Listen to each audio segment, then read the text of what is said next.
నమస్తే welcome to DTV news ముందుగా headlines BJP రాష్ట్ర అధ్యక్షుడు రామచంద్రరావుపై మంత్రి పొన్నం ప్రభాకర్ ఫైర్ బీసీలకు 42% రిజర్వేషన్లు సాధ్యమే అన్న పొన్నం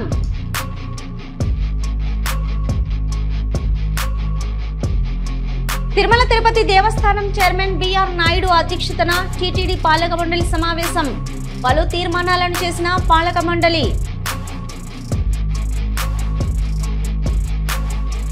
కూకట్పల్లి నియోజకవర్గం జీహెచ్ఎంసీ అభివృద్ధి పనులకు నెలకు 4 కోట్ల రూపాయలు అవసరం కేవలం 80 లక్షలు ఇచ్చి అభివృద్ధి చేయమంటే ఎలా కాంగ్రెస్ ప్రభుత్వానికి ఎమ్మెల్యే మాధవరం కృష్ణారావు సూటి ప్రశ్న కుటుంబ సమేతంగా శ్రీకాళహస్తీశ్వర స్వామివారిని దర్శించుకున్న ఆంధ్రప్రదేశ్ రాష్ట్ర రోడ్లు మరియు భవనాల శాఖ మంత్రి వర్యులు బీసీ జనార్దన్ రెడ్డి మంత్రి పొన్నం ప్రభాకర్ బీజేపీ రాష్ట్ర అధ్యక్షుడు రామచంద్రరావుపై మండిపడ్డారు. తెలంగాణ బీజేపీ అధ్యక్షుడు మరోసారి తన అసలు నిజ స్వరూపాన్ని బయటపెట్టాడు. బీసీలకు 42% రిజర్వేషన్లు పెంచుతూ 9వ షెడ్యూల్లో చేర్చడం అసాధ్యమని అంటున్నారు. బీసీలకు 42% రిజర్వేషన్లు సాధ్యమే. గతంలో పక్క రాష్ట్రం తమిళనాడులో జరిగింది. తెలంగాణ నుంచి ప్రాతినిధ్యం వహిస్తున్న బీజేపీ ఎంపీలు రాజీనామా చేయాలి. ఎందుకు రిజర్వేషన్ల అమలు కావో చూస్తాం లేదా దీనిని సాధించి పెట్టింది. సుప్రీంకోర్టులో ఇందిరా సహానీ కేసులో స్పష్టంగా చెప్పారని అన్నారు. రాష్ట్రాల దగ్గర ప్రామాణికమైన సమాచారం ఉంటే, ఎంపెరికల్ డేటా ఉంటే ఆ రాష్ట్ర ప్రభుత్వం నిర్ణయం తీసుకోవచ్చని చెప్పారు. తెలంగాణ బీజేపీ అధ్యక్షుడు మరొకసారి తన అసలు నిజ స్వరూపాన్ని బయటపెట్టినాడు. 42% 9వ షెడ్యూల్లో చేర్చడం అసాధ్యం అంటా ఉన్నాడు. ఇది సాధ్యమే. ఇది గతంలో జరిగింది పక్క తమిళనాడు రాష్ట్రంలో. తెలంగాణ నుంచి ప్రాతినిధ్యం వహిస్తున్నటువంటి బీజేపీ ఎంపీలంతా రాజీనామా చేయండి, ఎందుకు రాదో చూస్తాం, లేదా దీన్ని సాధించి పెట్టండి. ఈరోజు సుప్రీంకోర్టులో ఇందిరా సహానీ కేసులో చాలా స్పష్టంగా చెప్పినారు.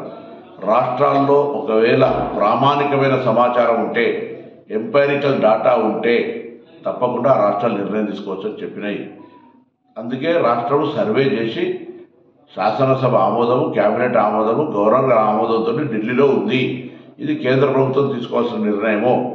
తప్పకుండా రాష్ట్ర ప్రభుత్వం కట్టుబడి ఉంది. 42% రిజర్వేషన్లకు ఎట్లయినా బరాబర్గా అధికారికంగా అమలు చేస్తాం. ఆనాడు మండల్ కమిషన్ చేస్తే కమండల్ అన్నది మీరే. ఇవాళ మళ్ళీ మీ యొక్క వక్ర బుద్ధిని ఈరోజు మళ్ళీ బీసీలపై కుట్రలు చూపెడతా ఉన్నారు. దీన్ని తెలంగాణలో ఉన్నటువంటి అన్ని బీసీ వర్గాలు, కుల సంఘాలు బీజేపీ నిజ స్వరూపాన్ని గమనించి 42% రిజర్వేషన్లు ఇచ్చే ప్రక్రియలో ఆ రిజర్వేషన్లు అమలయ్యే విధంగా కాపాడుకునే ప్రయత్నంలో మరి ముందుండాలని సందర్భంగా కోరుతూ, కేంద్రం బీజేపీ తప్పకుండా 42% రిజర్వేషన్ 9వ షెడ్యూల్లో చేర్చాల్సిందే. ఈడబ్ల్యూఎస్ కేసులో గతంలో కూడా ది జనహిత అభియాన్ కేసులో కూడా ఈడబ్ల్యూఎస్ సందర్భంగా చాలా స్పష్టంగా చెప్పింది. ఎప్పుడైతే 50% క్యాప్ ఉందో ఈడబ్ల్యూఎస్ ఇచ్చినప్పుడు క్యాప్ వెళ్ళిపోయింది. కాబట్టి ఆ రిజర్వేషన్కు సంబంధించిన క్యాప్ లేదు. రాష్ట్రాల ప్రామాణిక నివేదికల ప్రకారంగా, సమాచారం ప్రకారంగా చేసుకునే హక్కు సుప్రీంకోర్టులో ఉంది. కాబట్టి ప్రజలను మభ్యపెడుతుంది మీరు. ముఖ్యమంత్రి బీసీ అని ప్రకటించి ఇబ్బంది మీరు, సిఎల్పి నాయకుడు బీసీ ఇబ్బంది మీరు, పార్టీ అధ్యక్ష పదవి కూడా బీసీలకు ఇచ్చేది మీరు, మండలి వ్యతిరేకించేది మీరు. ఇవాళ మీరు బీసీలకు వ్యతిరేకంగా ఫ్యూడల్ పార్టీగా ఉన్నటువంటిది మీరు. తప్పకుండా సామాజిక న్యాయంతో పాటుగా ఇలా మా ముఖ్యమంత్రి రెడ్డి అయితే BC PCC president, SC deputy ముఖ్యమంత్రి. ఇట్లా మా దగ్గర ఒక సామాజిక న్యాయం ఉంటుంది, మీ దగ్గర అసాధ్యం. మీరు మరొకసారి మా వర్గాలను మోసం చేస్తే చూస్తూ ఊరుకోమని హెచ్చరిక చేస్తాం. తిరుమల తిరుపతి దేవస్థానం చైర్మన్ బిఆర్ నాయుడు అధ్యక్షతన అన్నమయ్య భవన్లో టీటీడీ పాలక మండలి సమావేశం జరిగింది. 58 అజెండా అంశాలపై చర్చించి తీర్మానాలు చేశారు.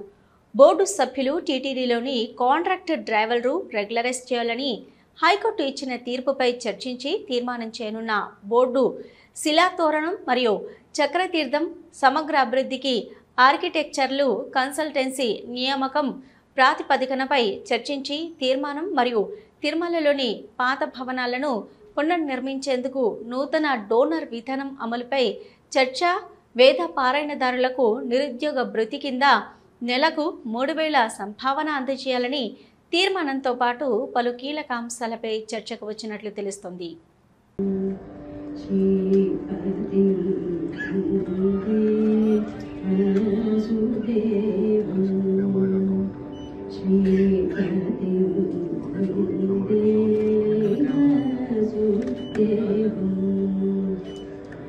కూకట్పల్లి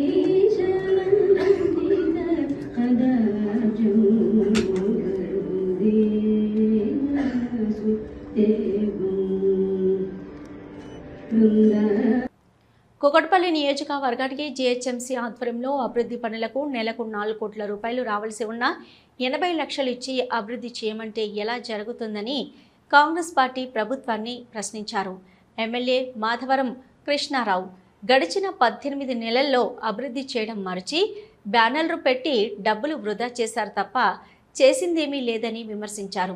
తనని నియోజకవర్గంలోని హౌసింగ్ బోర్డు స్థలాలను ఇప్పటికే 1000 కోట్ల రూపాయలకు పైగా అమ్మేశారని, మరో 5,000 కోట్ల రూపాయల విలువ చేసే స్థలాలపైన రేవంత్ రెడ్డి కన్ను వేశారని ఆగ్రహం వ్యక్తం చేశారు. ఆఖరికి కేపీహెచ్పీ కాలనీలో 18 గజాలు 36 గజాలను సైతం వదలడం లేదని అన్నారు. రోడ్ నెంబర్ 2లో గుడికి ఆనుకొని ఉన్న స్థలాన్ని సైతం అమ్మే ప్రయత్నం చేస్తున్నారని, ఇలాంటి వాటిని ఉపేక్షించేది లేదని అన్నారు. తమ ప్రభుత్వ హయాంలో ఫ్లైఓవర్, అండర్ పాసులు, మంచినీటి పైప్లైన్లతో పాటు నూతన డ్రైనేజీ నిర్మాణాలు సైతం చేపట్టామని, ఇప్పుడు వీరు మాత్రం ఏం చేస్తున్నారని ప్రశ్నించారు. 100 ఫీట్ల రోడ్డు చూపెట్టి హౌసింగ్ బోర్డు అధికారులు ప్రజలను మోసం చేస్తూ వేలం వేస్తున్నారని, స్థలాన్ని చూసేసరికి 40 ఫీట్ల రోడ్డు చూపెడుతున్నారని అన్నారు. ఇప్పటికైనా కాంగ్రెస్ ప్రభుత్వం తన బుద్ధిని మార్చుకోకపోతే కూకట్పల్లి నియోజకవర్గ ప్రజలే బుద్ధి చెప్తారని తెలిపారు. బ్యానర్లు వేసుకోవడం తప్ప ఒక్క పైసా పని కూడా చేయలేదు ఈ రోజున. ఆ రోజున చెరువులు డెవలప్ చేశాం, ఐడియల్ చెరువుని, ముల్లకత్త చెరువు డెవలప్ చేశాం, బోయినపల్లి చేశాం, 450 కోట్లతో మంచినీళ్ళ ట్యాంకులు ఉండి నీళ్ళు తీసుకురాగలిగాం. ఎన్నో అభివృద్ధి కార్యక్రమాలు చేసినటువంటి చరిత్ర కేసీఆర్ నాయకత్వం జరిగింది. మరి పొగిలేటి శ్రీనివాసరెడ్డి గారు మాకున్నటువంటి ఐడిపిఎల్ ఎంప్లాయీస్, ఆ రోజు IDPL employees 163 survey number, 145 survey number, ఇవన్నీ కూడా నేను రెగ్యులరైజ్ చేస్తాను. ఆ రోజు ప్రభుత్వం ఉన్నప్పుడు మా దగ్గరకు వచ్చి చెప్పడం కూడా జరిగింది. మరి ఈ ప్రభుత్వం వచ్చిన తర్వాత మా సర్దార్ పటేల్ నగర్ కానీ, మా సిబిసిడి కానీ, మా వసంత నగర్ కానీ, ఎన్ఆర్ఐ కానీ ఇవాళ మీరు రిజిస్ట్రేషన్ ఆపింది, పర్మిషన్ ఆపింది వాస్తవం కదా? ఎప్పుడో 40 సంవత్సరాలు కట్టుకున్నటువంటి వాళ్ళందరూ కూడా మోసం చేసింది కాంగ్రెస్ పార్టీ కాదా? అవసరం ఆలోచన చేసుకోవాలి. మా సాయినగర్ ప్రజలు హౌసింగ్ బోర్డు ల్యాండ్ ఆరో రెగ్యులేషన్ మా ప్రభుత్వం ఉన్నప్పుడు అదేవిధంగా 59 కింద మేము డబ్బులు కడితే వాళ్ళకి ఈరోజు 1,50,000 రూపాయలు గజానికి ఇవ్వమని చెప్పకుండా సాయినగర్లో డిమాండ్ చేయడం ఎంతవరకు కరెక్టో ఒక్కసారి కాంగ్రెస్ పార్టీ మంత్రులు ఆలోచన చేసుకోవాలి.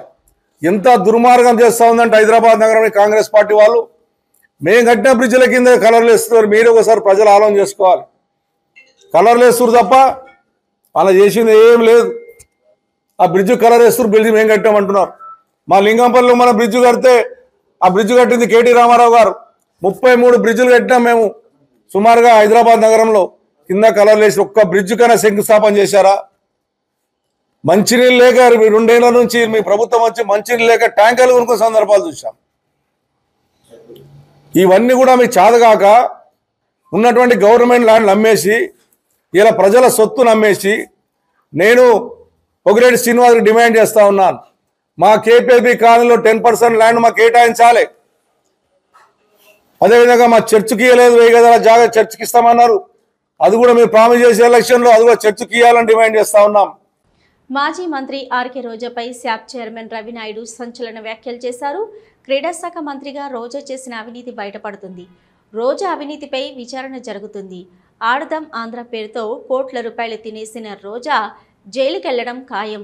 ఆగస్టు 10వ తేదీలోగా రోజా జైలుకెళ్లడం ఖాయం. రోజా అరెస్టుకు వారెంట్ సిద్ధమవుతుంది. రోజులు లెక్కబెట్టుకో రోజా అని హెచ్చరించారు. క్రీడా శాఖ మంత్రిగా ఒక స్టేడియం అయినా రోజా నిర్మించారా? రోజా నగరికి టూరిస్టు, నిత్యం తమిళనాడులోనే ఉంటున్నారు. ఎమ్మెల్యే గాలి భానుప్రకాష్పై రోజా వ్యాఖ్యలు క్షమించరానిది. రోజమ్మ, నీకు దమ్ముంటే గాలి భాను సవాల్ను స్వీకరించాలి. రోజా వ్యాఖ్యలు సభ్య సమాజం తలదించుకునేలా ఉన్నాయి. చంద్రబాబును ఏకవచనంతో రోజా మాట్లాడడం కరెక్ట్ కాదు. ఇచ్చిన ప్రతి మాటను నెరవేరుస్తున్నాం. సంక్షేమ అభివృద్ధి పథకాలను అమలు చేస్తూ ముందుకు వెళ్తున్నాం. పరిశ్రమలు వస్తున్నాయి. యువతకు ఉద్యోగ ఉపాధి అవకాశాలు రావడాన్ని వైసీపీ నేతలు జీర్ణించుకోలేకపోతున్నారు. గత 3 నెలలుగా జగన్ వికృత చేష్టలతో ప్రజలను భయభ్రాంతులకు గురి చేస్తున్నాడు. వైసీపీ నేతలు రాష్ట్రంలో అరాచకాలు సృష్టిస్తున్నారని ఆరోపించారు. సిలిండర్ల విషయంలోనైతేమి, వెనుకబడిన వర్గాల సంక్షేమ విషయాల్లోనైతేమి, మత్స్యకారుల విషయంలోనైతేనేమి, ఫీజు రీఎంబర్స్మెంట్ విషయంలోనైతేనేమి, ఏ విషయంలో చూసుకున్నా ఎక్కడా కూడా రాజీ పడకుండా ఇచ్చిన మాట ప్రకారం సంక్షేమ పథకాలు అమలు చేసుకుంటూ ముందుకెళ్తున్నాం. కానీ రాష్ట్రాన్ని ఏ విధంగా అభివృద్ధి చెందనీయకూడదు, పరిశ్రమలు వచ్చేస్తున్నాయి, పెట్టుబడులు వస్తున్నాయి, యువతకు ఉద్యోగ ఉపాధి అవకాశాలు దొరుకుతున్నాయి. గతంలో నేను అవి చేయలేకపోయినాం, మేమెవరు చేయలేకపోయినాం, ఇంకా మా పార్టీ మనుగడ కష్టం, మమ్మల్ని ప్రజలు మర్చిపోతున్నారనే ఉద్దేశంతో జగన్మోహన్ రెడ్డి గత 3 నెలలుగా విపరీతమైన పోకడలోకి వెళ్తున్నారు. ఆయన ఎలా వెళ్తున్నారంటే మీ కెమెరాలే సాక్షి. వికారాబాద్ జిల్లా పరిగి మున్సిపల్ పరిధిలోని సర్వే నెంబర్ 97లో కొందరు రియాల్టర్లు పరిగికి చెందిన జాహిదా బేగం అనే మహిళ రైతు భూమి కబ్జా చేసేందుకు ప్రయత్నించారు. వీళ్లు గత 60 సంవత్సరాల నుంచి కబ్జాలో ఉన్నట్లు, భూమికి సంబంధించి అన్ని రిజిస్ట్రేషన్ పేపర్లు, పాస్బుక్లు ఉన్నాయన్నారు. రియాల్టర్లు కొన్న సర్వే నెంబర్ 94 అయితే వీళ్లు కబ్జా చేసేందుకు ప్రయత్నించిన భూమి సర్వే నెంబర్ 97లో తమ భూమి చుట్టూ ఫెన్సింగ్ కోసం కడీలు పాతుకున్నారు. పాతిన కడీలను జేసీబీలతో రియాల్టర్లు తొలగించారు. ఈ భూమి మేం కొన్నామని బుకాయిస్తూ స్వంత భూమి రైతును బెదిరింపులకు పాల్పడుతున్నారని వాపోతున్నారు. వచ్చినప్పుడల్లా 60-50 మందిని తీసుకొని వచ్చి బెదిరిస్తున్నట్లు భూమి యజమాని బాధిత మహిళా రైతు తెలిపింది. తమ పిల్లలను ఏమైనా చేస్తారేమోనని భయపడుతుంది. ఈ విషయంపై పోలీస్ స్టేషన్లో ఫిర్యాదు చేసినట్లు వారు తెలిపారు. గొడవలు పెట్టుకోవద్దని, భూమి వివాదం సివిల్ మ్యాటర్ అని, ఇరువురు కోర్టును ఆశ్రయించాలని చెప్పి పంపించారు.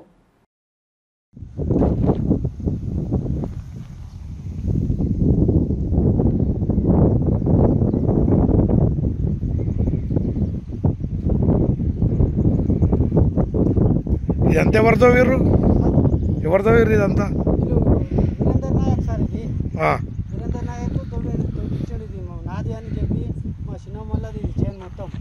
నేను పుట్టక మునుపు సంతి ఉన్నా సార్, ఇది చేను సర్వే నెంబర్ ఎంత ఇది?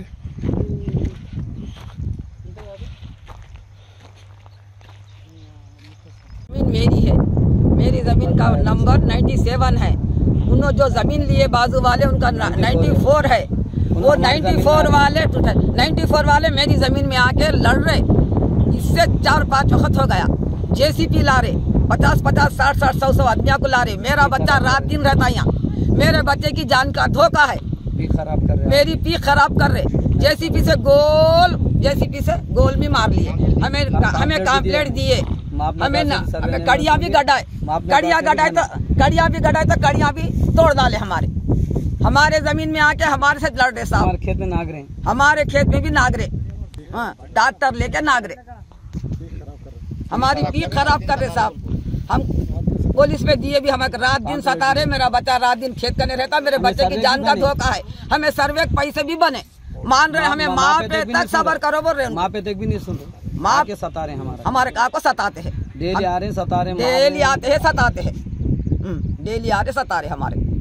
Visakhapatnam Janasena party south in charge Sivaprasad ఆధ్వర్యంలో మంగళవారం ఈ నెల 24వ తేదీన ప్రపంచవ్యాప్తంగా విడుదలవుతున్న ప్రముఖ నటుడు, ఆంధ్రప్రదేశ్ డిప్యూటీ సీఎం పవన్ కళ్యాణ్ నటించిన హరిహర వీరమల్లు మూవీ ఘన విజయం చేకూరాలని కోరుతూ సంపత్ వినాయక ఆలయం వద్ద ప్రత్యేక పూజా కార్యక్రమాలు నిర్వహించారు. ఈ సందర్భంగా పెద్ద ఎత్తున కార్యకర్తలు, పార్టీ శ్రేణులు, అభిమానులు చేరుకొని కొబ్బరికాయలు కొట్టి హరిహర వీరమల్లు అంటూ పెద్ద ఎత్తున నినాదాలు చేశారు. కార్యక్రమంలో జనసేన పార్టీ వార్డు అధ్యక్షులు, ముఖ్య నాయకులు, వీర మహిళలు, జన సైనికులు మరియు అధిక సంఖ్యలో అభిమానులు పాల్గొన్నారు.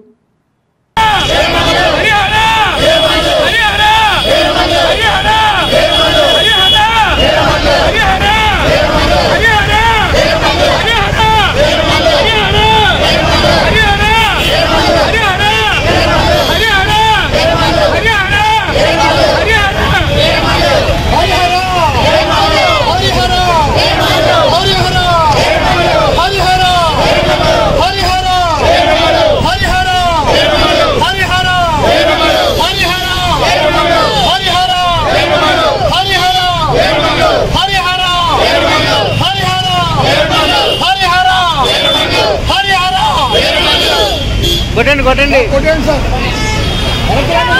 నారాయణఖేడ్ పట్టణంలోని బీసీ బాలికల హాస్టల్ వార్డెన్ శారదా కుమారుడు రాజేష్ తమను వేధిస్తున్నాడని విద్యార్థినిలు పోలీసులకు ఫిర్యాదు చేశారు. రాజేష్ తమను అసభ్యకరంగా తాకుతున్నాడని హాస్టల్ సిబ్బందికి ఫిర్యాదు చేస్తే అన్నలాంటి వాడే ఏమీ అవదంటూ తిరిగి బాలికలను హాస్టల్ సిబ్బంది తిట్టారని ఆరోపించారు. రాజేష్ ప్రవర్తన పట్ల తన తల్లి శారదకు ఎన్నిసార్లు ఫిర్యాదు చేసినా పట్టించుకోవడం లేదని బాలికలు ఆందోళనకు దిగారు. తనను ఎవరు ఏమీ చేయలేరని, ప్రభుత్వం మాదేనని రాజేష్ అసభ్య పదజాలంతో దూషిస్తున్నాడని విద్యార్థినిలు ఆరోపించారు. తమను వేధిస్తున్న కాంగ్రెస్ నాయకుడిపై కఠిన చర్యలు తీసుకోవాలని నారాయణఖేడ్ పోలీసులకు ఫిర్యాదు చేశారు. వాళ్ళు డైలీ మాకు పప్పే పెడతారు. ఒకవేళ మాది లాంగ్ జర్నీ అయ్యి పొద్దున కొంచెం లేట్ అయ్యి పొద్దున వస్తే రాత్రంతా ఎవరితో వండొచ్చినావా అని అది ఇది మాట్లాడతారు. చెప్పుకోలేని మాటలని మాట్లాడతారు. లంజలు ముండరని మాట్లాడతారు. తర్వాత నైట్ మేము అందరం పడుకున్నప్పుడు వచ్చి డోర్ని గట్టి గట్టిగా అనుకుంటా నిద్ర లేపుతారు. మీరు అందరు చదువుకోరు, ఎందుకు బతుకుతారు అని అంటారు. మేము వండుకున్నప్పుడు వచ్చి మా ఫొటోస్ తీస్తారు. గేట్ ముందు నుంచి ఎవరు పోయినా మీకోసమే వస్తారు, మీరు అందరు ఎవరి దగ్గర అన్నారు అని అట్లా ఇట్లా గలీజ్గా మాట్లాడతారు. వర్కర్ రేణుక లక్ష్మి వాళ్ళ కొడుకు, వార్డన్ వాళ్ళ కొడుకు. ఏం పేరు? రాజేష్. డైలీ వస్తారా? డైలీ వస్తాడు. అందరిపైన చేతులు వేసుకుంటే మాట్లాడతాడు. ఇక్కడ వచ్చి మందు ఏమైనా తాగడం చేస్తాడా? మందు తాగడం ఏమైనా చేస్తాడా? అక్కడ రోజు మందు తాగి వచ్చి మా హాస్టల్ ముందు కూర్చుంటాడు. వచ్చి మీ రూమ్లలో దొరుకుతుంది. అక్కడ బయట కూర్చొని అందరినీ కిందికి పిలుచుకొని మాట్లాడతాడు. చేతులు వేసుకుంటే మాట్లాడతాడు. ప్రతి ఒక్కరి మీద చేతి వేస్తాడా? అలాగే ప్రతి ఒక్కరి పైన చేతులు వేస్తాడు. చేతులు వేస్తుండ ఆంటీ ఒక్కసారి చెప్పండి కదా అంటే అక్కడ వర్కర్లు అంటారు కదా, ఏం కాదు మీకు అన్నలాంటోడే కదా, వేస్తే పడితే ఏమవుతుంది అని మాట్లాడతారు. మళ్ళా తినడానికి పోయినప్పుడు మంచిగా ఉందా మీకు, గట్లాంటి అయితేనే కరెక్ట్ మంచిగా అయింది మీకు అని మాట్లాడతారు. నేను బీసీ హాస్టల్ నుంచి వచ్చిన. అక్కడ మాకు ఏదైనా మిస్బిహేవ్ చేసినప్పుడు కూడా మా ఆంటీ వాళ్ళు అక్కడే ఉంటారు కానీ ఎవ్వరు కూడా మాట్లాడరు, నవ్వుతూ ఉంటారు. కానీ ఆయనకు పెళ్ళి అయిపోయింది కదా, ఒక పాప ఉంది కదా, ఆయన ఏం బ్యాచిలర్ కాదు కదా, వేస్తే ఏమవుతుంది అనేసి అంటారు. మళ్ళీ వాళ్ళు ఇష్టం ఉన్నట్టు మాట్లాడతారు. పేరెంట్స్ గురించి కూడా గాడిదలు కన్నారా మిమ్మల్ని అది ఇది అని చెప్పేసి ఇష్టం ఉన్నట్టు మాట్లాడతారు. బయట రోడ్డు మీదకి వెళ్ళి ఎవరన్నా పోతుంటే కూడా వాడు మీకోసమే వస్తున్నాడు, వానికి మీరు సిగ్నల్స్ ఇస్తున్నారు అని చెప్పేసి మాట్లాడతారు. అర్థం ఆయన డైలీ వస్తాడు రాజేష్ అన్న టైం. వర్కర్స్ కూడా ఇష్టం ఉన్నట్టు మాట్లాడతారు. అసలు కొంచెం కూడా మరి వాళ్ళ అమ్మాయిలు వాళ్ళతో ఇవి మాట్లాడాలా ఇవి మాట్లాడదా అన్నట్టు ఏముండదు. మాకు ఏదైనా పర్సనల్ ఇష్యూ ఉంటే కూడా దాని గురించి మరీ గలీజ్గా మాట్లాడేస్తారు. అర్థం వార్డెన్ నేమ్ శారద, కొడుకు రాజేష్. ఆయననే వస్తాడు. ఆయన ఆమె అసలు ఒక్కరోజు కూడా రాదు. ఆమె రాదు. బోనఫైడ్స్కి మాత్రమే వస్తుంది. ఏదైనా ఆఫీసర్ ఎవరైనా చెకింగ్ వచ్చినప్పుడు మాత్రమే వస్తారు. పవర్ స్టార్ పవన్ కళ్యాణ్ అభిమానులు, జన సైనికులు ఎప్పుడెప్పుడు అని ఎదురు చూస్తున్న హరిహర వీరమల్లు సినిమా ప్రపంచవ్యాప్తంగా రేపు విడుదల కానున్న హరిహర వీరమల్లు సినిమా సక్సెస్ కంటే ముందు తిరుపతిలో సక్సెస్ వేడుకలు నిర్వహించుకుంటున్నారు. అభిమానులు, జన సైనికులు తిరుపతిలోని జ్యోతిబా పూలే విగ్రహం నుంచి గ్రూప్ థియేటర్ వరకు 500 బైకులతో ర్యాలీ నిర్వహించారు. ఈ సందర్భంగా మీడియాతో తిరుపతి జనసేన టౌన్ ప్రెసిడెంట్ రాజారెడ్డి మాట్లాడుతూ హరిహర వీరమల్లు సినిమా ఆపాలని ఎన్ని కుట్రలు కుతంత్రాలు చేసినా రేపు ప్రపంచవ్యాప్తంగా విడుదల కాబోతుండటంతో తిరుపతిలో సక్సెస్ వేడుకలు నిర్వహించుకుంటున్నామని తెలిపారు. ఎవరైతే మొరిగారో పవన్ సినిమా ఆపాలని వాళ్ళందరికీ ఫ్రీ షో వేసి చూపిస్తామని తెలిపారు.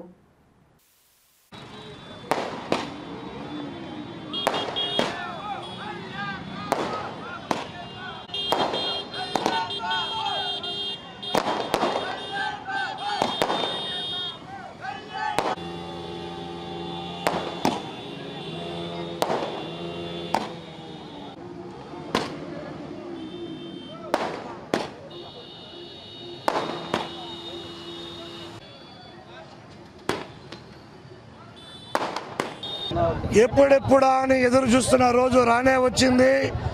మా జనసేన పార్టీ అధ్యక్షులు, డిప్యూటీ సీఎం కొణిదెల పవన్ కళ్యాణ్ గారు నటించినటువంటి హరిహర వీరమల్లు చిత్రం రేపు భారీ ఎత్తున ప్రపంచవ్యాప్తంగా రిలీజ్ అవుతుంది. ఈరోజు సినిమా ఎలా ఉంటుంది, మేము సినిమా ఆల్రెడీ విజయవంతం అయింది, ముందుగానే మేము సక్సెస్ మీట్ లాగా సక్సెస్ ర్యాలీ కూడా తిరుపతిలో ఈరోజు భారీ ఎత్తున చేసుకుంటున్నాం.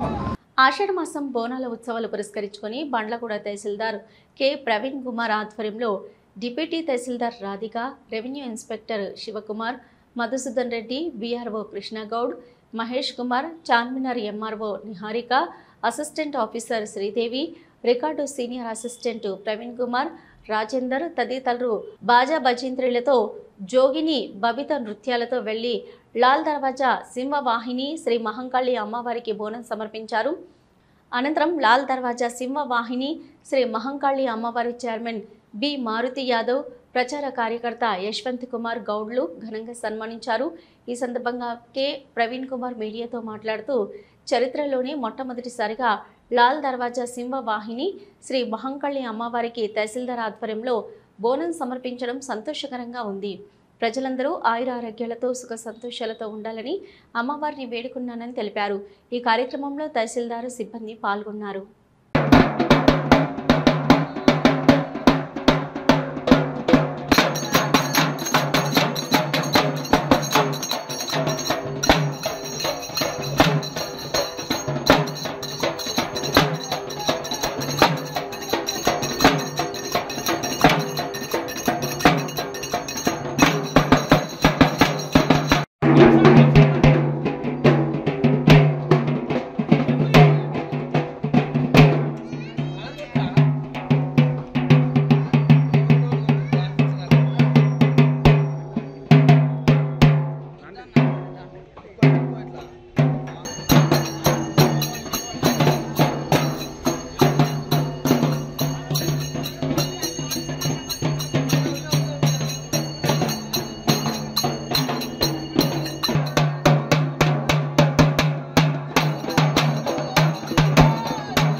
मातेश्वरी माता की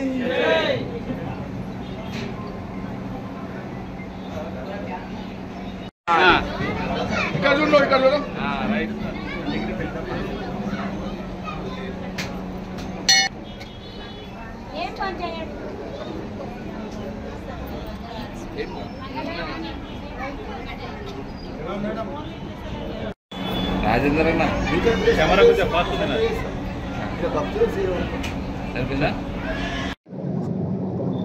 అందరికి నమస్కారం. ఈరోజు బండ్లగూడ తహసీల్ కార్యాలయం నుండి బోనం అమ్మవారికి తీసుకురావడం జరిగింది. ఇందులో భాగంగా అమ్మవారు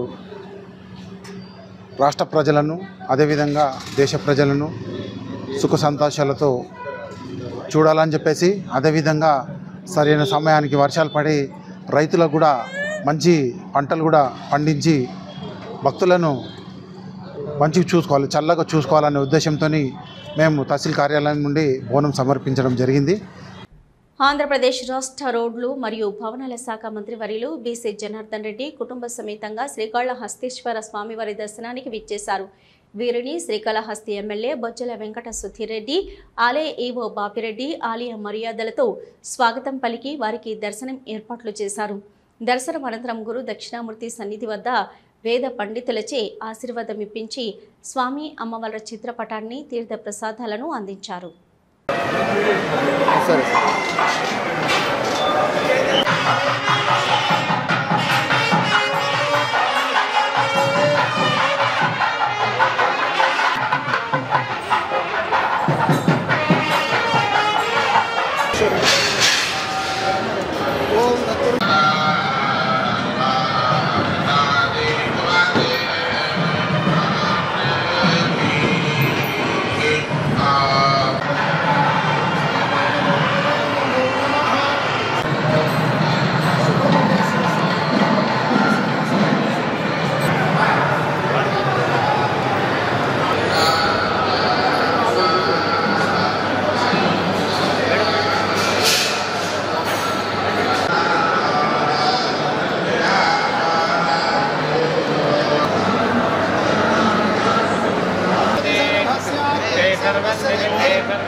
జనసేన పార్టీ కార్యాలయంలో మాజీ మంత్రివర్యులు అనకాపల్లి శాసనసభ్యులు శ్రీ కొనతల రామకృష్ణ గారితో మర్యాదపూర్వకంగా భేటీ అయిన ఆంధ్రప్రదేశ్ రాష్ట్ర మంత్రివర్యులు శ్రీమతి సవిత గారు, రాష్ట్ర బీసీ సంక్షేమం ఈడబ్ల్యూఎస్ చేనేత జౌళి శాఖ మంత్రివర్యులు గౌరవనీయులు శ్రీమతి ఎస్ సవిత గారు ఈరోజు మధ్యాహ్నం 3 గంటలకు స్థానిక జనసేన పార్టీ కార్యాలయంలో మాజీ మంత్రివర్యులు అనకాపల్లి నియోజకవర్గ శాసనసభ్యులు శ్రీ కొనతల రామకృష్ణ గారితో మర్యాదపూర్వకంగా భేటీ అయ్యారు. రాష్ట్ర ప్రభుత్వం చేపడుతున్న అక్రమాలపై మాట్లాడారు. ఈ సందర్భంగా అనకాపల్లి విచ్చేసిన మంత్రివర్యులు సవిత గారిని సత్కరించి పట్టుబట్టలు పెట్టి కలియుగ దైవం వెంకటేశ్వర స్వామి చిత్రపటాన్ని అందజేశారు. ఇది ఇప్పటివరకున్న అప్డేట్స్. మరో బులెటిన్తో మళ్ళీ కలుద్దాం.